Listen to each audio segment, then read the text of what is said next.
Let's do it. Yes. I've got the queen. The queen is at the table. She's on the pod. She's decked out in pink. I was actually just watching your little recent post on socials with the kids in the back of the car, and you're going to Penguin. We're going to see penguins. My kids are like saying to my husband, "What do you know about writing books?" I'm like, they're good. They were trying to interview me and putting the microphone in their mouth. And I'm just like, oh my God. Yeah, it's exciting. Oh my goodness. We are on the countdown. It is January, what's January 7th here in the north, but it's January 8th in Yes. Australia. That means there is 6 days to go. Mm-hmm. I know. It is crazy. You know what's so funny? I was just sharing with the team like how tired I feel. And like you can't be tired. Like your book's about to come out. It's like, let's go. But I realized, Amy, I went so ham on the pre-launch. Like when the pre-launch came out in October, I like did a pre-launch party, which kind of felt like a launch party. I did like all the things. And now I'm like, okay, I need a minute. Gotta get like jazzed up again because it's so exciting. The book is going to be out and available in hands, and that is crazy. I'm gonna be emotional as hell. You just sent out some packages yesterday or today. Yes. Little special packs, little influencer packs. And the cool thing is, I got so, when you do stuff like that, people are like, how do I buy that box? And you're like, trust me, it's just a box. You're definitely going to throw this out when you get it. But it looks so cool. And we decided for our VIP guests that are coming in Melbourne, we're going to do boxes on the chairs. So like even the VIPs are going to get the cool things. And you know me, how much I love merch, Amy, and tissue paper. Okay, so I wanted to have you on the pod because you are you are someone that I wanted to put at my table for a really long time. I'm a big believer in creating the table or Yeah. filling your room with powerful women, women who have done what you want to do, women who inspire you, women who challenge you, push you, give you feedback. And so I wanted to start a little bit around this idea of the table Yeah. and coming to the table, sitting at the table, filling your room with women that basically you need in order Mm. to help you achieve your mission and your vision. Yeah. And you are at my table, woman. I love you. I love you. Same back at you, literally. Amy's gonna make me cry today. I can already feel it.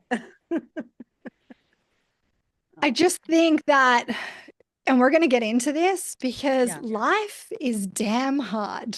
Say it again. And then you create this vision and this mission that is just so big and so huge.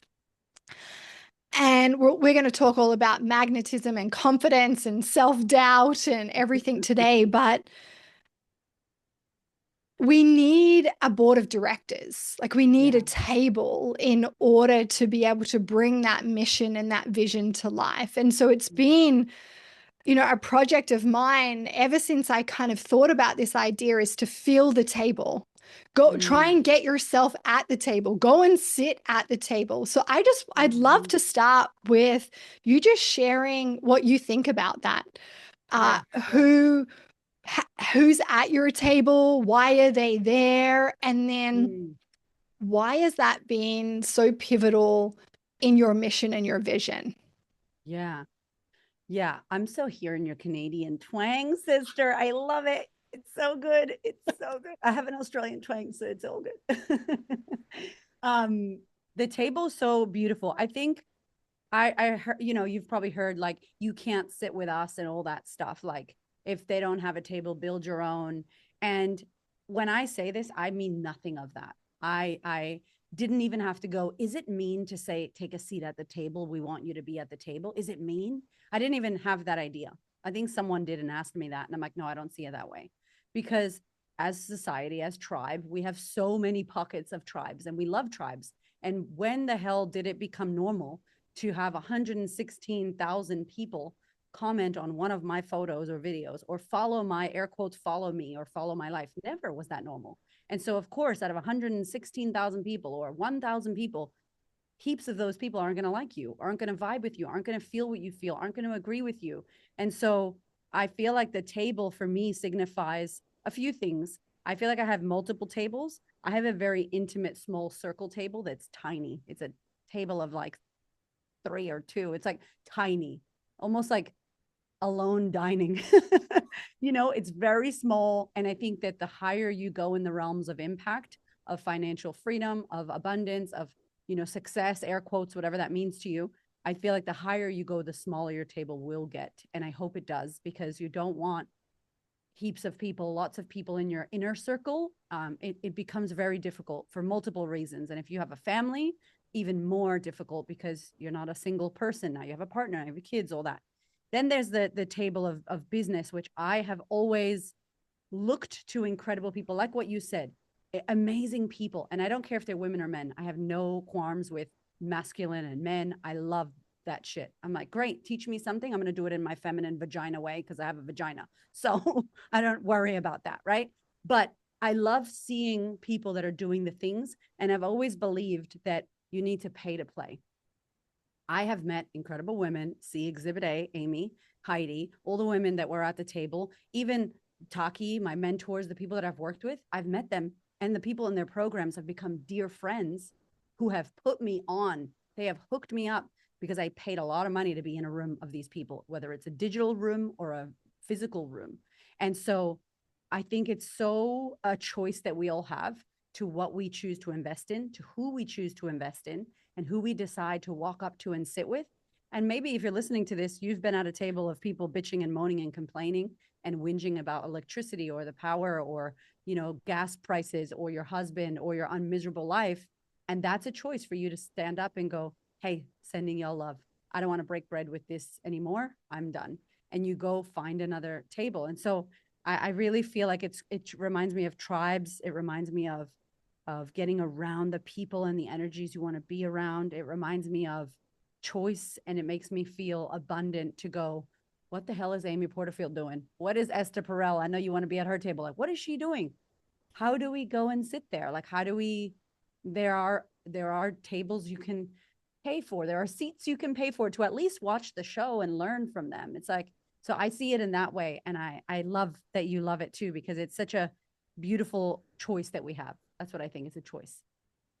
Yeah, and I love that. I've heard you talk about this idea of pay to play before. Mm. And what I see from you and your mission and what you create, what you created with Sisterhood and now next Level Up Your Life and Queen's Table and the books is a way for you to lead women and for them to play and come to the table.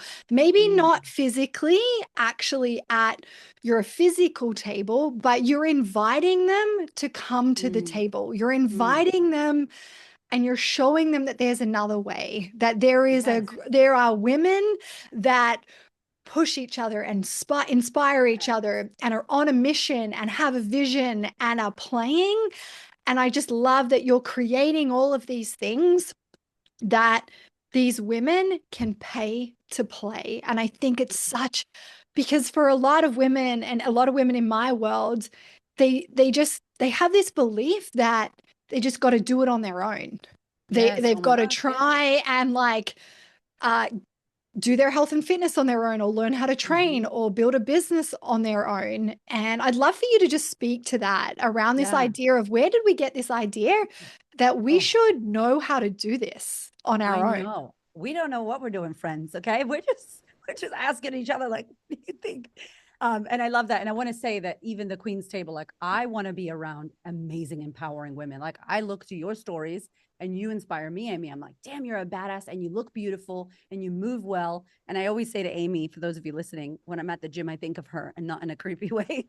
I'm always like, okay, Amy, like what would Amy say? Like tighten that up, fix it up. And my husband's a PT. So I've had that in my ear. And I just love that you are a beautiful woman. You move beautifully and you care about supporting people and you share all the stories of the women doing it. Why? Because when someone watches you, they go, oh, you're an anomaly. Easy for you, Amy. I'm not like you. But then they see Brenda that you share. Then they see Maria that you share. Then they see Liliana. And then they're like, oh, wow. And so that's that same kind of energy. It's like, maybe you think I'm lucky or whatever, but it's like when you meet other women that are on the journey doing it, you don't feel so alone. And it's one thing to intellectually know that there's someone experiencing what you're experiencing. There's another thing to look at her on Zoom and hear her say the thing or cry the tears. And you're like, whoa, sister, like I feel you, you're with me. So I just wanted to share on that because that just, you do that and it's so beautiful. And now I forgot the original question that you asked.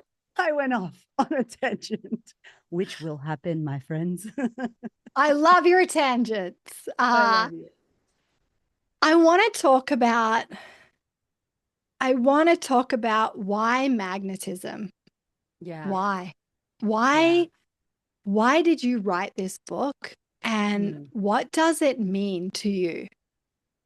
Yeah. So Becoming Magnetic is the book. And I think I said this to you on a call, Amy. The last, I was going to say every book, the last two books that I've written have been podcast titles. And it's stuff that comes way in the past, like old. And then 3-4 years later, I'm like, oh, it's going to be called this. So I don't know, but podcast titles to me mean the world.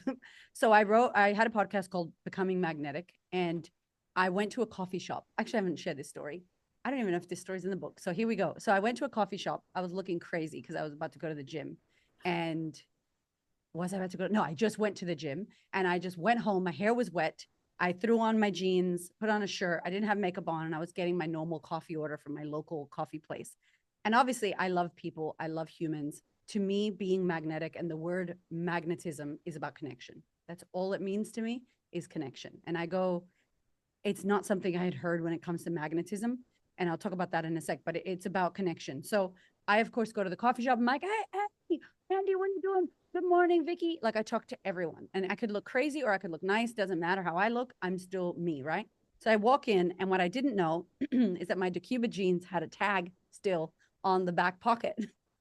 And the tag was like sewn on. So I probably was like, can't be fucked to worry about that. So I'll just leave it on and I'll deal with it later. And then I put my jeans on, ran out of the house and went to get my coffee.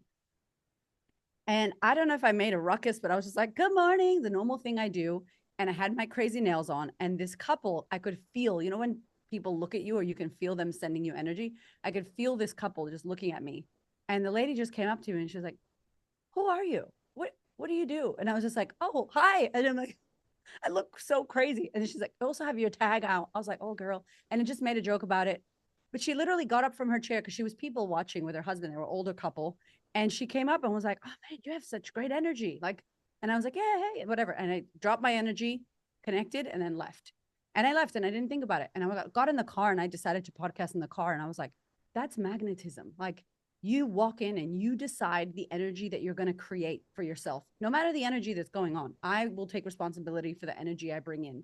And so if it's flat, I'm going to pump it up because that's who I am. If it's pumped up, I'm going to amplify that. You know, like I want to be in spaces that I want to be in. I want to feel good in spaces that I'm in. And so I just walk in as I feel. And this happened. And then I made friends with this lady and some other lady. And the man walked in and was like, good morning. And it was just this beautiful buzz of a cafe in the morning. And then I left and I didn't ask anything from them besides my coffee. She didn't ask anything from me, but we got to connect and we got to have some electricity and we got to exchange energy and we got to feel good in the moment.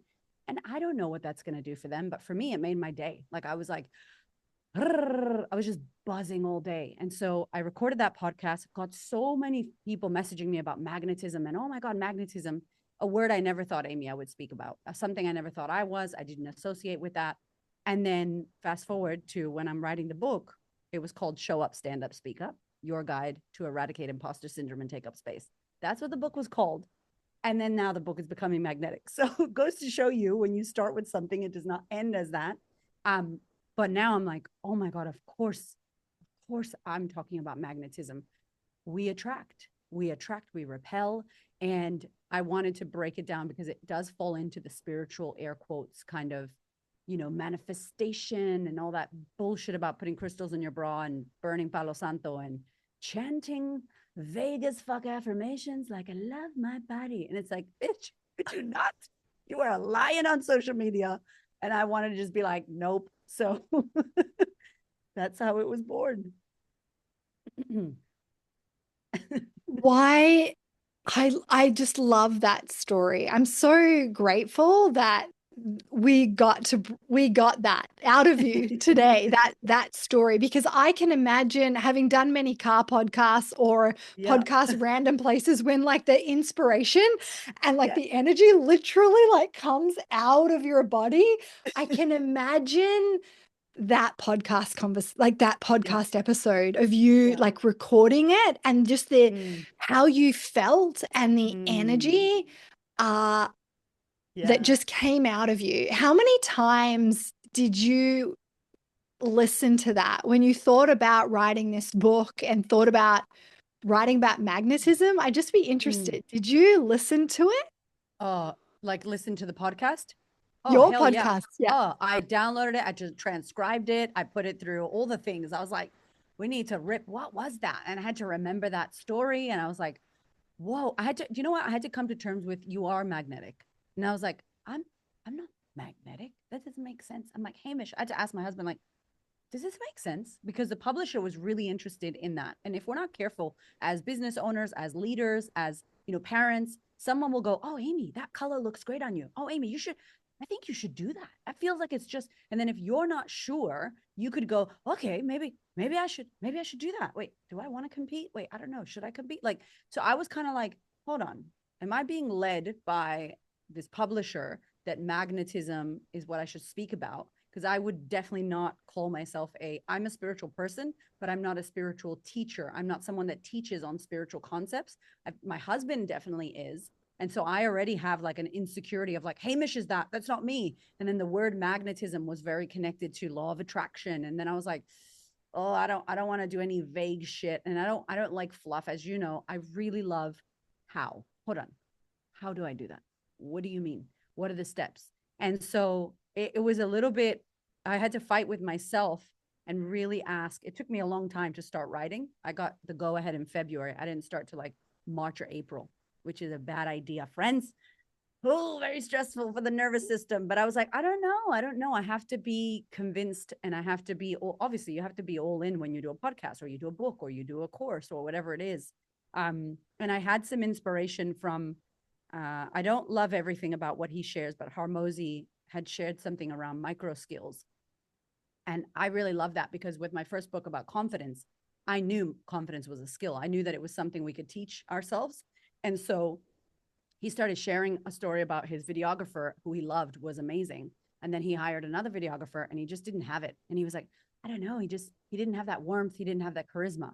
And he goes, but clearly you can teach that. And I'm like, hell yeah, you can teach that. And he shared that he asked the initial videographer, who was amazing and so good, like, what are the things you do? And he was like, oh, I smile. I nod my head when you're saying fire stuff. I write down notes to ask you more questions. I'm warm. I feel confident. I feel like I'm adding value. All these things. And so he taught this videographer who was not charismatic, who was not confident, who had zero people skills, how to make eye contact, smile, be open, be warm. All of these things we think, oh, that's just Amy. Oh, that's just Erika. It's like, no, you could teach somebody how to do that. And so teaching my kids how to do that. And so I wanted to put that in the book and make it really tangible because it's too much vague shit out there, basically. Yeah. Before we get into like the dirty details of magnetism, I'm just Yeah. interested to hear from your perspective, what's the difference between confidence and magnetism? Because that was like, Yeah. you're known as the queen of confidence, and maybe before people described you as a confident woman, and maybe you Mm-hmm. thought, yeah, like I'm confident, and so that Yeah. cafe that cafe scene that you described, you could easily say, oh, she's confident, or Mm-hmm. she has great Yeah. energy. Yeah. What is the difference for you between confidence and Yeah. magnetic? Yeah, that's such a good question. So I feel like confidence is about trusting yourself. So the root Latin word of confidence is confidencia, and it literally translates to trust. So in Spanish, we don't have the traditional word for confidence. We don't have it. It's literally trust. Oh, I don't have trust. I just need more trust. Literally. So if we were speaking in English, our Spanish word, we would just be like, man, she's got a lot of trust in herself. Man, she's got trust. Like that's all it is. And so when I think about confidence, it's I trust myself that no matter what the hell's going on or how I've never done a TEDx, I've never done that, I've never done this, but I trust that I can and I trust that I will. I have belief in myself. So that's what confidence is to me. It's that trust. But when people see confidence, when they see you, they perceive you as, oh my gosh, she must be fearless. That's not a real word, by the way. It does not exist. I am fearful all the time. Like, here's to being fearful. I'm scared fucking now. I'm scared about next week, right? But that's how it's supposed to be. Like, so people see it and perceive it as you must be fearless. You must not doubt yourself. You just look like everything's great. But obviously, on the inside, it's because you have a deep relationship with yourself. And you're like, no matter what happens, even if I fall, I trust I will get my ass back up and go again. And as I fall, I get better at standing. Every time I fall, I'm better at standing. Why am I so good at standing? Because I fucking fell so many times. Like, that's that. It's not because I'm a good stander, you know? And then magnetism, I feel in the book, I break down magnetism and I talk about attention versus connection versus attraction. And it's so important the distinction of attention seeking versus connection creating versus attracting. And so I think a lot of us think we're magnetic because we're like, look at me, look at me. People just love me and talk to me and trauma dump on me. And the friends that, you know, resonate with being a highly sensitive person, or I can't go to the grocery store because like I take on all people's shit. And I'm like, no, girl, that is not magnetic. Like you need to check your boundaries. You need to do the work on yourself. So when I look at magnetism, I think about its connection. It's you're at the airport and there's someone that just catches your eye. And they don't need to be attractive, by the way. It's not attraction, it's not weight, it's not money, it's not Maseratis and biceps. You just catch someone's eye and you're like, "Oh." And then they catch your eye and they smile. And then you just end up having this like energetic connection with them for a second. And that's it. And you're like, "Oh." What I don't think is magnetic is looking incredible and you want people to look at you because you dress like that and you put all that makeup on and you did your hair immaculate and you want people to see you. And then people look at you and go, hi. And you just go, hmm. And you go, oh, I thought you were magnetic. No, you're just insecure as fuck. Okay, cool. You look looking for attention. You're not looking for connection. And it's such a different distinction. So magnetic people, I believe, have confidence. I believe confidence fits under the magnetism. And lastly, magnetism is your energy. So energetically, I feel you before I see you or before I hear you. It's like you walk in and you have this bubble around you of beautiful energy, and my bubble hits your bubble, and I'm like, good morning, fireworks. Sometimes you hit a bubble and you get, meh, and you're like, okay, no worries, man. Let's keep walking and find another bubble of fireworks, you know? And I think that your energy attracts other energies like that. I think your vibe attracts your tribe. I believe that fully. Like it's your essence. Magnetism is your essence. How do you feel? If I couldn't see you and you walked in, how would you feel? And it's like, oh, I want to feel great. And not because I want you to think I'm great. I just am happy inside and I'm happy and good with me. And so I don't need you to be happy and I don't need the room to be happy. I'm going to make my own energy. I produce my own energy. You know, that kind of vibe.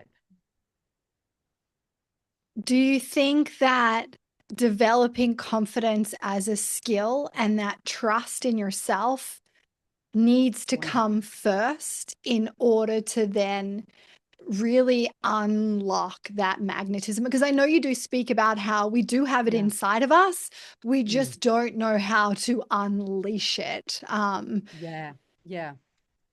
It's got layers. I feel like it's buried. It depends on our upbringing. It depends on if you were in a family that was like my kids, their shit's not buried. I am like their fire's burning and I'm adding fuel and gasoline to them. When I grew up, that wasn't the case. And maybe for those listening, maybe your family wanted you to fit into a box. I'm like, shh, be quiet, sit down. Good girls don't wear it. You know, my mom never let me climb trees, and I love to climb trees, but I also don't have scars on my legs like all my cousins because my mom preserved my legs. So thanks, mom. But also, like, I wanted to climb trees and get bit by bees, and you know, I wanted to be rough and like a little goat. And she was like, sit down, let's change your dress. And then it was like, what? Like, so it depends on your upbringing, but I think it also depends on the work that you've done with yourself. So I think confidence is on its way to magnetism. So as you move, and the first phase, as we get into it, like the first phase of magnetism is self mastery. And in self mastery, you must self trust. So you will build confidence, and it's a practice. So I'm still building my confidence. I don't feel like I'm a confident woman. I feel like I am in my practice of confidence, like practicing every day. And do I get better? Yes, but there are many things that I'm not confident in yet. I haven't done yet, or I don't know that I could do, but I trust that I can do anything I put my mind to. And even if I fall, I trust that I'll be okay. So the practice helps. Yeah, and I think this is really key. Something I talk about a lot to with my women is that we need evidence. You need the Yeah. evidence that you need to gather evidence. The only way you can gather evidence is through experience. We've got to Mm-hmm. experience the Yes. thing to gather the evidence. And when you were just talking about, I fall and then I stand, and I fall and I stand, what came up for me is that you put yourself into an experience, and from that experience, you're going to gather evidence, whether that was a Mm-hmm. failure or a fuck up or a win or Mm-hmm. whatever Mm-hmm. it is, it's Hell yeah. evidence. That Yeah. evidence builds trust with yourself. And so I would just Yes. love you to speak a little bit about, because you do bold shit. You stand on stages, you talk to thousands of people, you did a TEDx talk, you've written 2 books, you have built an amazing business. Like, when people, coming back to what we were saying at the start, must be nice Yeah. for you. Like, Yeah. yeah, but Yeah. like, I'm not X, Y, and Z. I want you to just speak into, well, how the hell do you trust yourself? Why? Yeah. Why do you say that? How do you Yeah. know that you're going to be okay? How do you say yes to writing the book from Penguin? How do you say yes to the TEDx talk? Because so many women aren't putting themselves in the situation or the experience to gather the Yeah. evidence. So then there's no trust. 100%. But it's like the work you do. You don't go up to a bar and deadlift 80 kilos on the gate, you know? Oh, I can never do that, Amy. It's like, cool. Let's get in the gym. Let's just lift the broomstick. Now let's lift the 20-kilo bar. Or now we're gonna do, like, if we're not willing to, first of all, I tell my kids, you have to suck. My son wants to be like the best soccer player in the world. He likes Messi because he's a humble child, thank God. Right? Ronaldo's cool, but he's a little bit not humble. So Raven really loves Messi. And he says to me, like, I want to be the best soccer player in the world. And I'm like, cool. So you're gonna suck. And he's like, what? I'm like, you're gonna suck so bad and you're gonna get back up and go again. And he's just like, I don't want to suck. I'm like, you have to suck. The more you suck, the better you're gonna be. Like, you're gonna be the best if you suck a lot. And he's just like, what? But like, I'm trying to put this into his mind of like, we, just what you said, we experience life. Life happens, right? And we either go, man, that was a failure. That relationship was a failure. My past was horrible. That was bad. And we turn our backs on it and we try to look forward and pretend that was never there. The problem with our mind, and especially those of us that have been traumatized, is that that gets stored into our bodies and gets stored into our brains. And it goes into a filing cabinet called future. So, yes, the past happened, but now we look to the future for it to happen again. Oh my God, I hope that doesn't happen. I hope that doesn't happen. And so we live with a future vision of the past, and then we recreate and we look for those things from the past that we think we air quotes already like put away and didn't want to deal with to happen again. And because we look for it, we find it. And so instead of doing that, I'm like, look for who you became because of the hard thing. And so that means we have to go back to the difficult time. And there's this exercise again that I haven't shared, and I have a keynote for this, but I'll share it with you guys now. If you get a pen and paper and you write a timeline from when you were born until now, all of the fucked up things that have happened to you, if you can write them. Some of us can't write these things because we haven't dealt with them. So please don't do that. But write the things like, I lost my husband. I was sexually abused. My house got broken into, Amy, every year, twice a year, from when I was 2 until I was 16. So when my kid scratches his leg or the ice machine makes noise, I'm like, what was that? My husband's like, calm down. I'm like, I can't. It's in my body.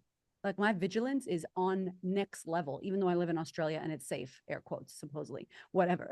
So I make this timeline.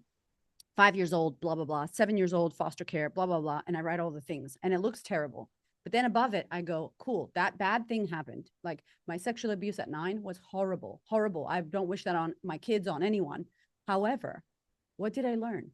And at 9 years old, Amy, I spoke. I went up to my mom and I told her, this is happening. So at 9 years old, Erika got her fucking voice. At 9 years old, I became a justice seeker. At 9 years old, I became vigilant. Those are all values that I highly, those are all virtues and values that I love about myself now. But I wouldn't be able to have that if it wasn't for the bad thing. But we as humans look at the bad thing and we go, oh, that bad thing happened to me, put it in the past. Hold on. What did it do for you? Who did you become? I became vigilant. I became resilient. I became strong. I became someone who was aware. I became boundaried up when that person cheated on me, whatever. Like, let's go back to the shit and claim the gifts. Like, there's gifts in the pile of shit at your door and you're just like, it's shit. And I'm like, no, there's jewels and diamonds in there that are going to teach you the lessons that make you who you are, but we refuse to look at it. And so in the book, I talk a lot about self-mastery and how it's the key to everything. And you have got to go to these times and spaces and places and reclaim your lessons and reclaim the win and the beautiful things, or else you will repeat. You'll repeat the class. You'll repeat again and again until you finally claim the lesson. So that the first part of the book, this self-mastery, is about this trust building, is about it's 3 parts of self-mastery. So it's self-awareness, self-reflection, and self-acceptance. And women suck at self-acceptance. We get stuck there hardcore and we go, yep, done it. Let's go to the next one. And I'm like, no, baby, we have to be, and self-acceptance is not like healing your inner child. No, it's like compassion for yourself. We're so hard on ourselves. And I'm sure it's because our parents or society or the life you grew up in was hard on you. And so you don't learn how to be hard on yourself. You don't learn that you're not good enough from yourself, that the world that raised you, whatever that was for you. For me, it was foster care and my mom. And so I learned fear. I learned all the things. And so self-mastery to me is, I think there's a quote in the book that says, you will never master yourself, but please try to. Like, try to master yourself and you'll never reach that because you're changing and evolving. But if you always strive for self-mastery, you'll be in the best place because you'll know yourself. You'll understand yourself. You'll give yourself a break. You'll be your own best friend for real. You will know who you are in that moment because we change all the time, but you'll know who you are in the moment. You'll tap into your intuition. Then you'll make choices and decisions from a full cup of knowing your self-worth. Everything you do from self-mastery is great for you. But we bypass that and we go, I just want to work on my aura. Like, girl, your aura is going to be cloudy if you don't do the work on that stuff that you keep pushing to the side.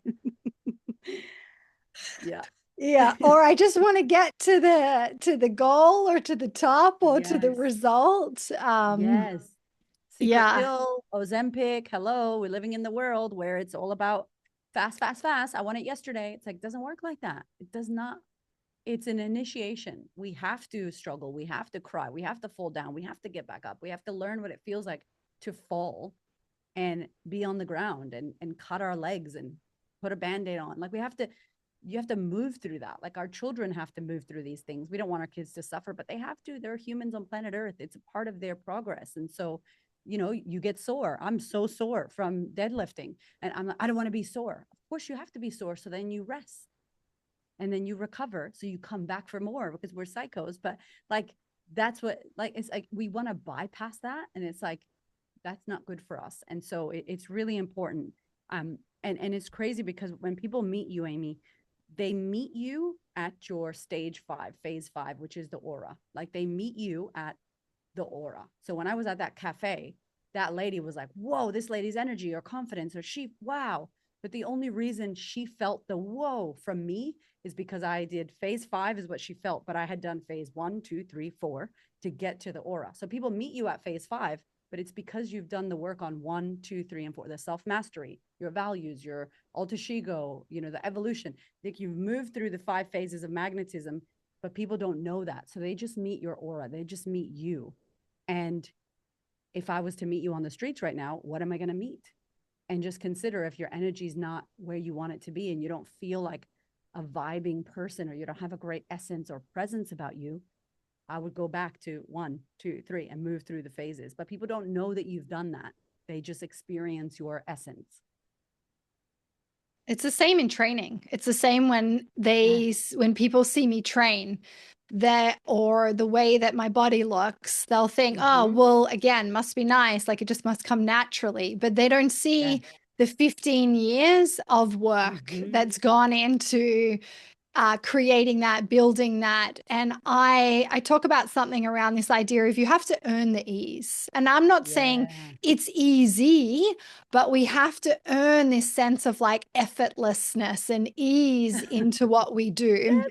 Um, but we have to earn that. Yeah, we can't Mm-hmm. wish it were easier. We can't wait for No. it to be easier. You have to Mm-mm. earn it. And just hearing you speak through these experiences is like you're earning the ease or you're earning the trust. Most women think they have a weight problem or a confidence problem or a magnetism problem. I think Mm-hmm. what we really have is a disconnection problem. we're Totally. just we're so disconnected from ourselves, from our body, and from our Yes. mind. And when I hear you talk, Erika, about this first stage of self-mastery, what comes to me is like connect with yourself. Connect, Mm-hmm. because you're Let me tell you, yeah. disconnected. Yeah, it's so crazy because I did something yesterday. I was talking to someone yesterday and I am not a slow person. I've had to learn to become slow. And I Mr. Canadian Gabor Mate, I studied with him for a year and I went to study with him because Hamish, my husband, who does therapy and coaching as well, had such great questions to ask clients. Like we'd be in a couple session and he would just I'd be like, dang, that's a good question.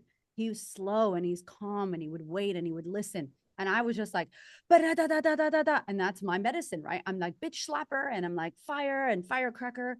But I was also impatient and immature. And I think I know what you're going to say before you say it. And I'm not listening and I'm not present and I'm not slow. And I'm like, hurry up, let's fucking go. And part of that is good. But what I feel now as a 41-year-old, I'm like, I feel like if you can gain some slowness in your life, like with yourself, and women don't go inside. Going inside is shutting the world off, eyes closed, hand on heart, what's happening in your body. And I've taken my clients through this because who am I to talk? I'm so out there. But along the years, after working with Gabor Mate, I learned that I don't have to be quiet and silent and all the time. That's Hamish. But I need a bit of that because if not, I will just be busy and fast and out there in the world running away from slowing down, running away from closing my eyes, running away from a silent moment, running away from meditation. Like the women that come to our retreat, when they sit, they fall asleep in the meditation because they're so fucking tired. And they're like, oh no, I didn't do it right. I'm like, baby, you're just tired. Have a fucking nap. Like take a nap, sit. And then when they get in there, what happens? They start crying because nobody's been in there. It's so lonely inside your body because you live in your head. You lock the door of your neck, walk up the stairs, throw the key out your fucking ear hole, and then you're up in your mind, like inside out, just at the panel, just with your head. And then I'm like, who's operating the body? And the body's just like fucking spider webs. There's nothing in the body. No one's in there. Then you open the creaky door, walk down there, and you're like, this place sucks. It's so quiet. But it's like, wow, you do that. You go inside of yourself. It's like smiling Buddha. Like it's so fantastic to be inward at those times because when you open your eyes to out in the world with all the shit that social media, comparison, celebrities, blah, you're just like, nah. And you're able to have this amazing intuition because you visited your internal self. Now she's in there awakened. That voice comes up to the surface and she's like, Amy, no, don't go that way. That person's not good for you. I wouldn't do that if I were you. Like you have your intuition, but we don't have it because we silence it. We pack it down with all everybody else's thoughts and beliefs and social media. And we should be this, we should be that. You don't know who the fuck you are. You're full of shit from someone else. And You don't make the time. Not that you don't have the time. You all have the same time. We all have the same time. We don't make the time to go, fuck, I haven't even checked in with myself. And so I'm not masterful at this, but this is something I do every morning. I have to like do a body scan because I'm a jump out of bed kind of person. And I'm like, slow down, just how are you today? Good morning, body, you know? And it helps us to understand ourselves. And you're always changing. So please don't think you know who you are. We don't know who we are, but I want you to know who you are in the moment right now, today. And that is a gift when we have that. That gives you confidence, that gives you magnetism, that aligns you, that makes you feel unstoppable. And we look for the answers outside of ourselves, but really they're inside. But you'll never find them because you have clutter and bullshit in your own body that you haven't sifted and moved. What's the second stage after doing all of After that? self-mastery. I know I'm like, good luck. Self-mastery is chapter 5 is fucked up. No. The next one is your true north, which is all about your values. So self-mastery, and then you move to your true north. Like, what are your values? Who are you? What do you value? And there's in-depth exercise that Hamish and I have been doing for years on your values and virtues and the importance of not only saying that you value authenticity, but checking in with what does that mean to you, making your own meaning, and then rate yourself. How authentic are you today? And it's like, if you're a 2 and that's your value, that shit needs to be a 10 out of 10. And so when you live with misalignment, it's because you're out of alignment with your values. Where you work, believe something and you don't believe in that, you're out of alignment. Your relationship, you're out of alignment. Your food, your body, your health, you're out of alignment. And so I really firmly believe that many of us don't know who we are. And once we start working on that self-mastery, and then we go, wait, actually, who am I and what do I believe in? And is that true for me? Or am I holding on to values from society or my family? Then we start to really shake shit up. Like that will shake up your whole life if you understand who you are and what you believe in, and then how to stand in that, how to actually stand in the value of contribution. What does that look like? And so that is that chapter. It's massive. Yeah, it's something that I feel like a lot of us will say values or Mm-hmm. virtues, but then there's not an alignment with, there's a misalignment there, Mm-hmm. or there is a lack of actually action or even conviction or even belief around that. Mm. It's and then that's when I feel like we falter. We get influenced and we start to Yeah. compare and we get pulled in different directions. I often Yep. speak about it when it comes to like health and fitness around, like, I know my food strategy. I know how to feed my body because I've been Mm. doing it for a long time and I know what works for me. No, so no matter what I hear from Yeah. social media, from the culture, from a friend, nothing is going to shake or make me Yeah. falter on that What strategy. you I can be know. Yeah. curious. I could be like, oh, that's an interesting piece of information. That's an Yeah. interesting idea. I could try it on if I wanted to, but nothing can Yeah. shift Rooted. that. Yeah. And I think that's when you talk about it, that's just the example that comes up for I me, love but that. it's like you're Yeah. I love that. so they're just so in you and you Yeah. are so connected and anchored to them that no matter what happens, Yeah. like you know that this is what you are doing and it's working for you. Hell yeah. And it's how beautiful to have that. And it sounds like some of them are concrete and others are like sand. There's like rocks and sand. Like the rocks are like not non-negotiable. That shit's not moving. And then there's some sand. Like Hamish and I evaluate our values every 6 months. And then sometimes, like last year, my mom got really sick. We had to go, hey, we're shifting some shit. Like I don't value looking after my sick mother, but now we're gonna have to move things that we value so that we can get there and take care of her because this is out of the ordinary. And so in these moments where life brings us difficulties or it's a new year or it's a mid-year, it's a really great time to reevaluate. Or if you quit your job or you get a divorce, clearly divorce, the number one cause of divorce is the lack of change of values. It's not money. People think it's money. It's two humans that started growing apart. You value different things.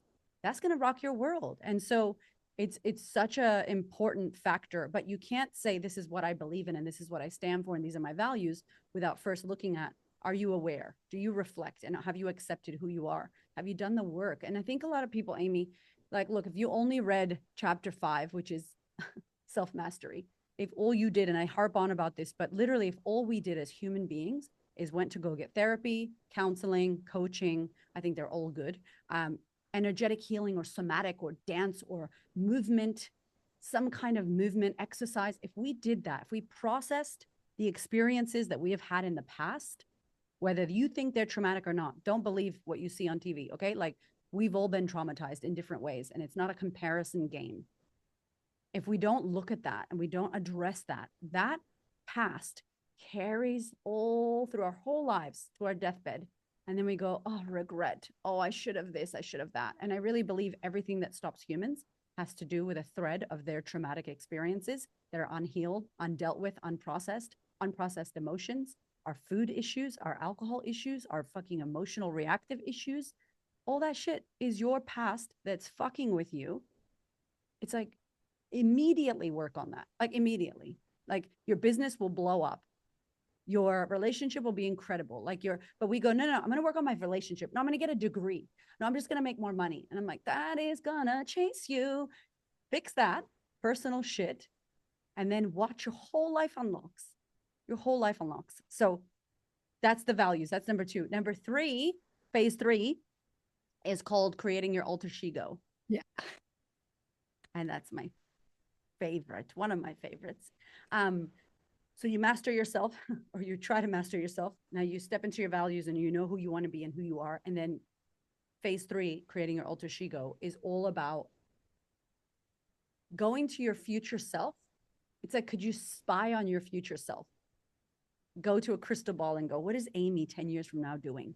Who is she hanging out with? What is she thinking? How is she acting? Well, how does she show up? Who's at her table at 10 years from now? All of that, right? What is she dressing like? What's her energy like? You tap in, and then you come back to the now, and you start dressing like her, talking like her, thinking like her, acting like her, and you bring your future self into the now as much as possible. And you build this alter ego, this alter ego. There's a thing in the book which I talked about, enclothed cognition, which is how you dress. And when you wear certain things, sports people do this, like Serena Williams has her lucky socks. People put on rings or hats, and they're like, it's game time. Maybe when you sprint, there's certain things you do in your sprinting, Amy mode, where you're like, maybe it's just that stance that makes you feel like, I'm going to fucking take off. Like, that stance has to do something to you in regards to your psychology, right? And so that is the importance. And the queen of confidence is my alter ego. She wears pink, she wears hats, she has crazy nails, she's fucking on stage unapologetic. And sometimes I have to be like, oh, I need the queen of confidence right now because I'm scared. But that's why my TEDx, I had to wear the hat. I'm pretty sure, like, I wasn't supposed to wear the hat, but I was like, I'm wearing this hat. I need to channel her and channel my zero fucks with her. And so I help women in the book to create this 2.0 version or 10.0 version of themselves. And it's a really fun exercise that actually works. And it's not fake it till you make it, because that sucks and that's bullshit. We need to stop saying that. This is really about building who you want to be. And it's like, be, do, have. Like, be her, do what she does, you will have her results. Now, It's the actions and the behaviors, isn't it, that she does? Yeah, it's getting clear on her, on what she does, and then doing the behaviors and the actions. Yes. And it is. It's like, we gotta step into her. And so once they create her and they look at who she is, what she thinks, there's like a theme song, there's a playlist that we made on Spotify where people can scan a QR code and add their alter ego song. And I think we've got like 200 songs from women from all over the world. And these songs are like the songs that make these women go, And so, like, when I feel like shit, I play that playlist and I'm like, oh, this is someone's song. So that's your alter ego. And it's really being that person, that future version of you. Phase 4 is the evolution. And this is like the test. And so, yeah, you're doing self-mastery work. You're healing. It's incredible. You're creating your values and you're standing in your values. Now you're stepping into this alter ego and you're using that future version of you in the now. Now you walk out into the world and the world will test you. And they'll go, okay, Amy, I see you trying to be magnetic, blah, blah, blah. Cool. What about this toxic partner from the past? What about this food, binging, alcohol, the thing you said you weren't going to do? What about this breaking boundary, request? And if you falter on that, then it's not real for you. So the test is like, are you really who you say you are? Because yeah, it's easy to say you're going to set boundaries. It's easy to say you're going to journal. It's easy to say you're going to eat clean or whatever. It's easy to say you're going to train 5 days a week. But now here comes, hey, do you want to go to this party and get blasted with me? Hey, do you want to blah, blah, blah? Hey, this late night text booty call message. And you're like, ooh. And so the world will come and test you on purpose to help you. It's not testing you because you're a bad person. It's just supporting your growth. Like, are you sure that you believe in this? Are you sure that's a boundary? Is that a preference? And it'll test you. And so the test is the evolution. It's massive, that section, because it's going to feel excruciating and it's going to feel wrong because the old you created this life. The old you created the way that people treat you. She taught them how to treat her. She decided this. She bought the house. She has the pantry full of shit. Like, that's the old you. So now you show up as this new evolution, as the alter ego. And you're like, what kind of world did the old me do? Because people will come and try you and you have to be like, oh, sorry, no, I'm a new person now. No, I'm not doing that. No. And so the evolution is the test. And then phase 5, once you pass your test, is your aura. And that's like, you're radiating, you're magnetic. You don't try, things come at you. You attract, you have authority, you have presence. People feel you. You are vibing hardcore, and everything you want almost feels effortless. That thing you said, ease. It's not easy, but ease comes and flow comes. And that's what they saw in the coffee shop. Yes. That I don't give a fuck if I have this tied to my pants and I'm just like, hey, good morning. It's freedom. Do you know women want freedom? And Yeah. freedom comes at a price. You know, freedom at the beginning is excruciating and doesn't feel good and feels like you're outed and feels like you're going against the grain. But then at one point in time, you get to a place where you're like, I don't care what you think about me because you don't even know me. Like, people are judging a ghost version of you because you're not her anymore. Who you were 6 months ago, Amy, is definitely not who you are today. I can tell you that. I know that. And imagine what I don't know. I mean, imagine what I don't know, that you've evolved. You've done sprint training. So the sprinter you were 3 months ago is not the sprinter you are today. And imagine yourself in a year, who you're going to be. You will not be who the lady I'm looking at right now in a year.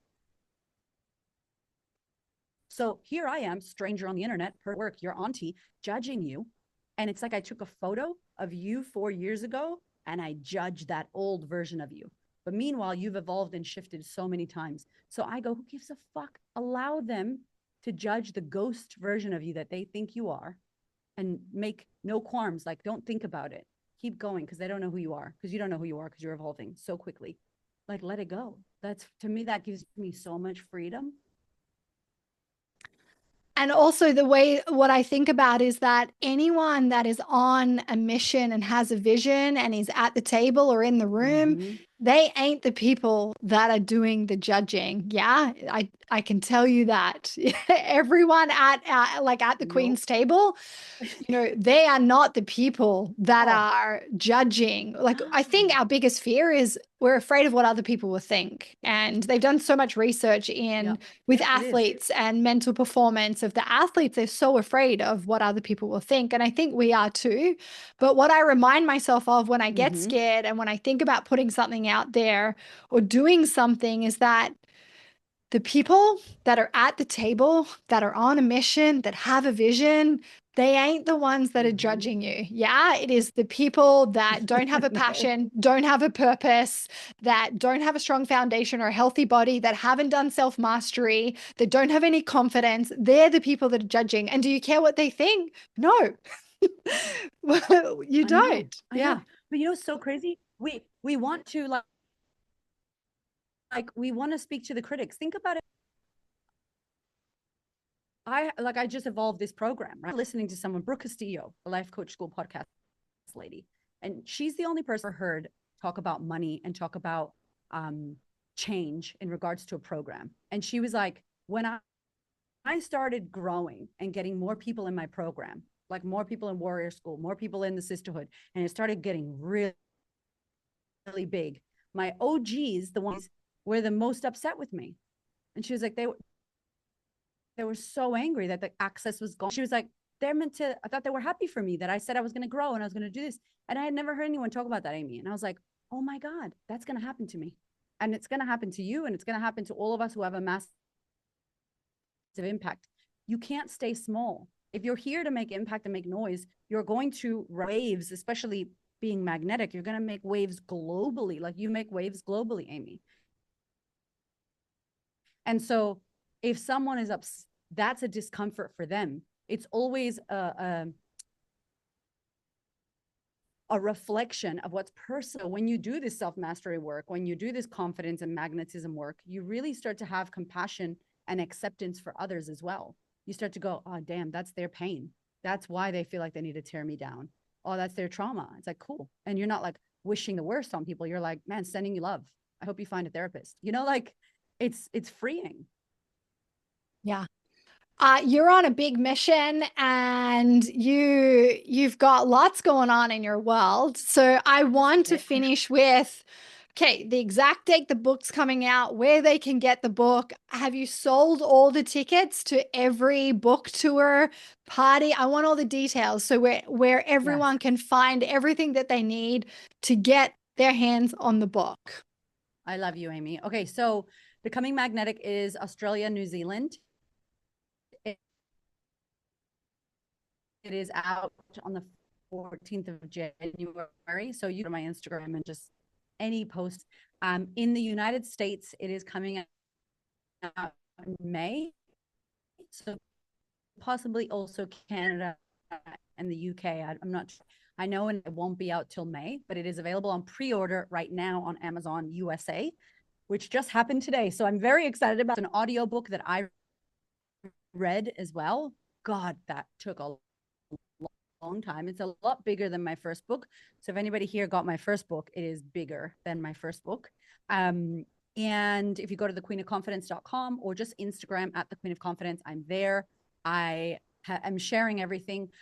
We did a pre-launch party, which basically anybody who pre-ordered the book or anybody who orders the book from now on, if they go to my website and they click on order my book, there's a page that allows you to put your order number in.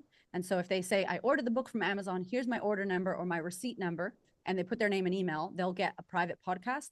So I did a Becoming Magnetic private podcast, which kind of breaks down in depth the book.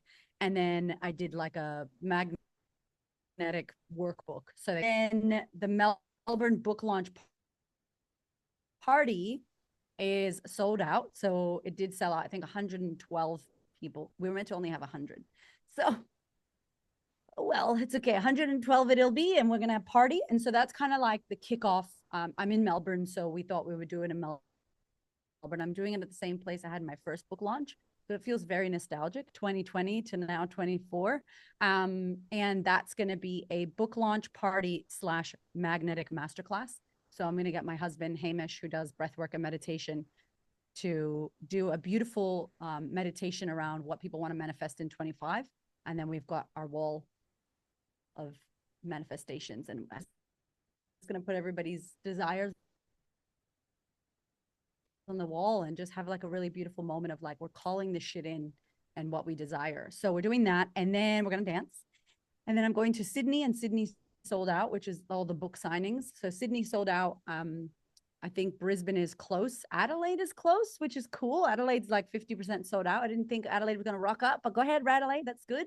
And then we're going to Perth. I just need to organize a date. And then in May, we're going to America. So in May, the book will be out, and I'm just going to prostitute myself in the United States, Amy. Just do a Wayne Dyer and be like, please buy my book from the back of my car. Like literally, I really, my goal is to get it popping off in America, because as you know, the United States, I'm from America. My audience is the biggest in America, but also there's 386 million people.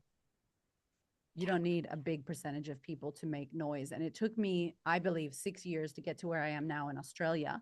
And I'm not a household name in Australia. Everybody doesn't know who I am here, but I've done well in Australia. So now I'm like, all right, this is the year where we pour into the United States. And I'm hoping it doesn't take 6 years because America's so big. I'm thinking it'll be quicker. Hopefully it'll be quicker. So that's the thing. I'm so excited. Where are you coming to? Are you going to both sides? I want to go everywhere. Okay. Like I would like to go all over. I am kind of going to literally go wherever the hell people will have me. So if you were to do a Canada book launch, literally, I'm like everywhere. Like I'm just going to follow the trails. Obviously, Boston, because that's where I'm from, Florida, LA, because I love LA. I don't have any Texas connections, but I feel like Texas would be a really good place to go to. Chicago in the middle. And then after that, I don't have NYC, and then I'll have to figure it out. But yes, I'm coming. I'm so excited. I'm going to be jet lag as hell, but I don't care. I'll be the happiest person on the airplane. Yeah. I'm going to see you in Yeah, real life when you come up here. I know. I'm coming. So we have to like, Amy, meet me in San Fran or something, please. Yeah. Or LA. That's a quick flight. Yeah, LA. That's not bad for you, right? That flight to LA? It's not 15 hours, that's for sure. I think it's like 2.5. Really? Is it that close? Yeah. Wow. I thought it was like 5 hours. Okay, girl, we're hanging out. We're gonna hang out, friends, please. Okay, Yes, last thing, the best. you just launched your new program. I want you to just Yes. give us a little quick Yes. wrap on that and then go and Yes. Yes. continue on your mission. Keep selling the books. Comment magnet. Okay, so the program. So long story short, but I did close a program that I had had for 6 years, and Amy knows all the ins and outs, and we're going to share more in January on our call. But I made the decision, a good decision, because I do want to impact more, and it was time for a shift and a change. And so Level Up is our next program, and it's for women. Same deal. It's for women who want to really next level every area of their life. And this program has a lot around trauma and what trauma does to us and the fight or flight system and like all of our reactions and understanding why we are the way we are. And I didn't have that in my original program. And I think it's really nice to understand why. I think it helps with not only your awareness, but it helps with self acceptance, with you not being so hard on yourself and starting to understand why things are the way they are. And then we move into shift. How do you level up in your life? How do you level up your mind and master your mind? Hamish has a module on breath work and meditation and mind body connection.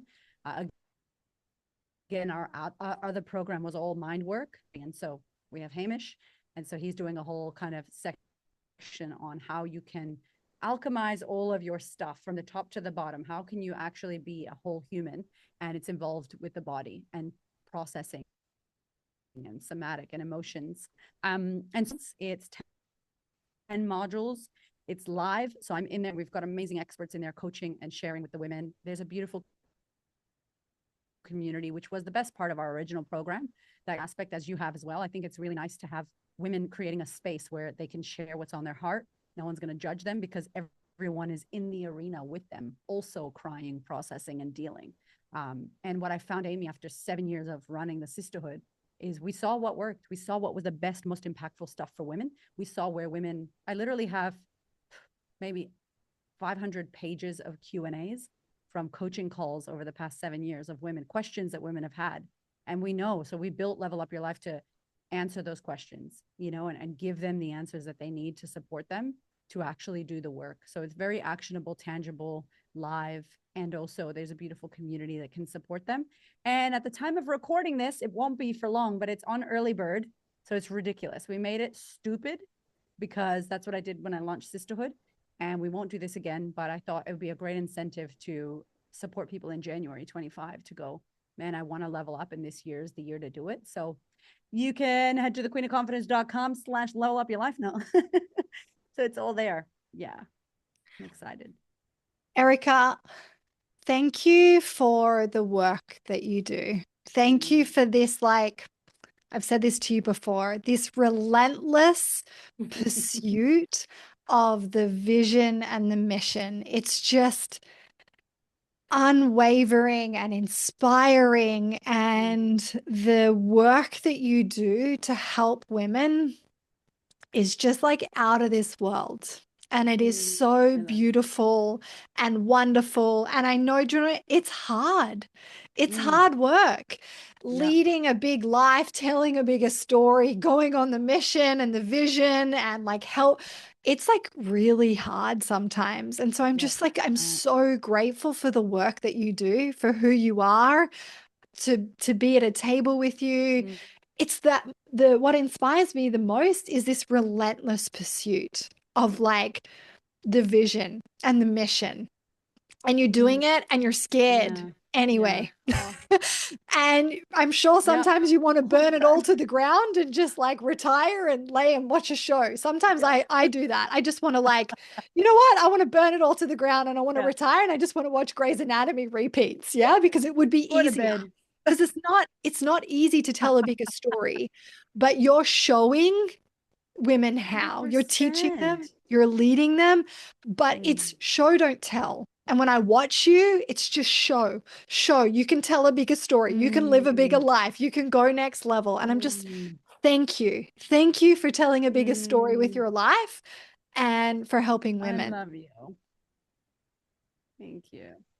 Oh, I love you. I want to kiss you and hug you. I can't wait to see you. Thank you for what you do. Friends, if you're listening to this podcast, what you need to know about Amy, because I've had beautiful with her, she gives so much shits about you. Like, even if she's never met you, if you listen to this podcast and she hasn't seen you and you've been watching and listening and over 300 episodes, Amy, you've been doing an amazing job on this podcast, and it's a free podcast. Okay. So the fact that you show up and you do what you do and you live this work, like I see you training and this stuff we don't see. Friends, if you watch on social media, there's a lot of times the camera's not on that you're doing what you're doing and you care about the content and the challenges. And so I know how much you put into this, and I don't even know, but I feel like I know somewhat. And so I just want to thank you because we have such a big problem as women with our health, with our wellness, and this affects our mental health, as you know. And so you're doing a massive job and massive mission to support women out onto warrior school or somehow got into Amy's world doing a challenge or a push-up challenge or whatever it is that she's got going on. Pull-up challenge, damn it, not push-up. Maybe that's your next one, Amy. Get into it because you know the passion you have. It reminds me of Hamish. Hamish loves the work that he does, and he studies and schools up all the time, and you're always studying and trying to be better. And I just really honor you for what you're doing because it's so impactful. And I can't wait for you to come back to Australia, woman. Come visit us. We love you. Thank you for Thank having me. I you. really I appreciate love you. you. Thank you.